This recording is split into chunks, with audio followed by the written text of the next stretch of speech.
CM के निर्देशन के बाद अधिकारी सक्रिय हुए। बारिश और जल जमाव से निपटने के लिए बनाई रणनीति।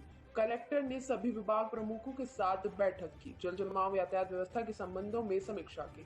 बीते दिनों इंदौर में हुई झमाझम बारिश से जहां शहर की सड़कें तालाब में तब्दील हो गई, तो वहीं लोगों के घरों में भी पानी भर गया। इस मामले में जहां स्मार्ट सिटी की पोल खोलकर रख दी है, तो वहीं निगम की सभी तैयारियों और दावों की हकीकत भी सामने आ गई। शहर में हुए जल जमाव को मुख्यमंत्री मोहन यादव ने भी गंभीरता से लिया और अधिकारियों और जनप्रतिनिधियों की इस घटना से सबक लेकर भविष्य के लिए योजना बनाने के निर्देश दिए हैं। तो वहीं मुख्यमंत्री के निर्देशन के बाद प्रशासनिक अधिकारी बैठक कर रहे हैं, तो वहीं अब फील्ड पे भी नजर आ रहे हैं। इंदौर शहर में जल जमाव की स्थिति से निपटने और यातायात व्यवस्था को सुचारू रूप से संचालित करने के लिए महत्वपूर्ण बैठक आयोजित की गई है। बैठक कलेक्टर आशीष सिंह और निगम आयुक्त शिवम वर्मा की अध्यक्षता में सिटी बस ऑफिस में आयोजित की गई। बैठक में सभी विभाग प्रमुख और अलग अलग जिम्मेदारी सौंपी गई है। इसके अलावा सड़कों पर अतिक्रमण और जल जमाव को लेकर भी रणनीति बनाई गई है। इसके अलावा बीआरटीएस की व्यवस्था को सुधारने के लिए भी खास प्लानिंग की गई है।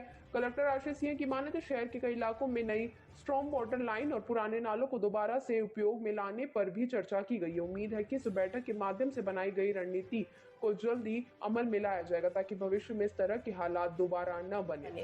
देखिए, परसों जो जल जमाव की स्थिति निर्मित हुई थी और खासतौर पर प्रमुख चौराहों पर जो ट्रैफिक की अवस्था की स्थिति निर्मित हुई थी, उसको लेके कल माननीय मुख्यमंत्री जी के द्वारा भी समीक्षा करी गई थी और उसी के अनुक्रम में आज पुलिस, ट्रैफिक और नगर निगम के और आईडीए के सभी अधिकारियों के साथ में प्रत्येक एक पॉइंट की समीक्षा करी गई है जहां जहां पर जल भराव और ट्रैफिक की समस्या आई थी।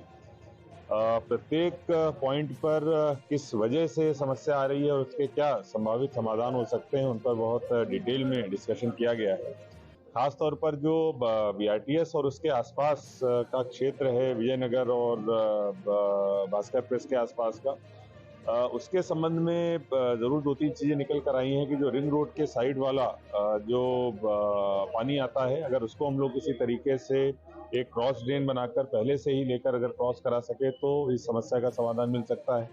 इसके साथ साथ वेलोसिटी के पास एक जो पहले नाला हुआ करता था, जो किसी तरीके से अब जो है पूरी तरीके से कवर कर दिया गया है, अगर उसको वापस हम लोग लें तो शायद इस समस्या का थोड़ा समाधान हो सकता है।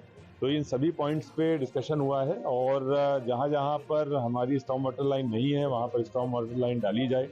जहां पर स्टॉर्म वाटर लाइन है वहां पर नए चैम्बर्स बनाए जाएं, अगर चैम्बर्स बंद हो गए तो उनको खोला जाए।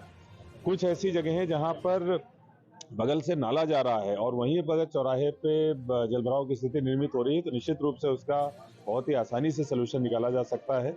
जैसे अगर हम लोग इंडस्ट्री हाउस की बात करें या पलासिया की बात करें या इस प्रकार के चौराहे हैं, वहां पर तत्काल हम लोगों को काम करके उस जलभराव से पूरी तरीके से हम लोग मुक्त हो सकते हैं।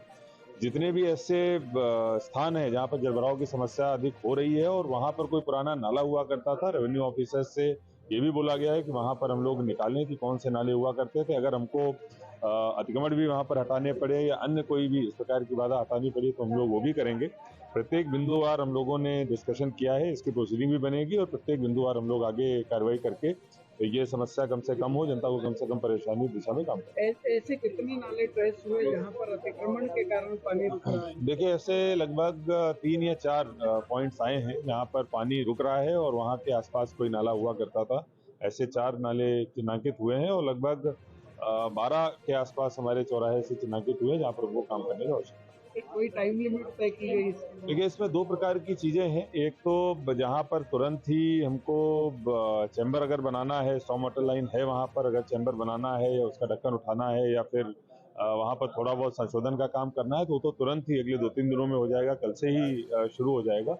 लेकिन जो कुछ लॉन्ग टर्म के सोल्यूशंस हैं उनके हम लोग अगले 6-7 दिनों के अंदर सर्वे करके डीपीआर बना ले, ये निर्देश दिए गए हैं और इसकी प्रोसीडिंग प्रॉपर बनाई गई, जिसकी समीक्षा हर टीएल बैठक में करी जाएगी।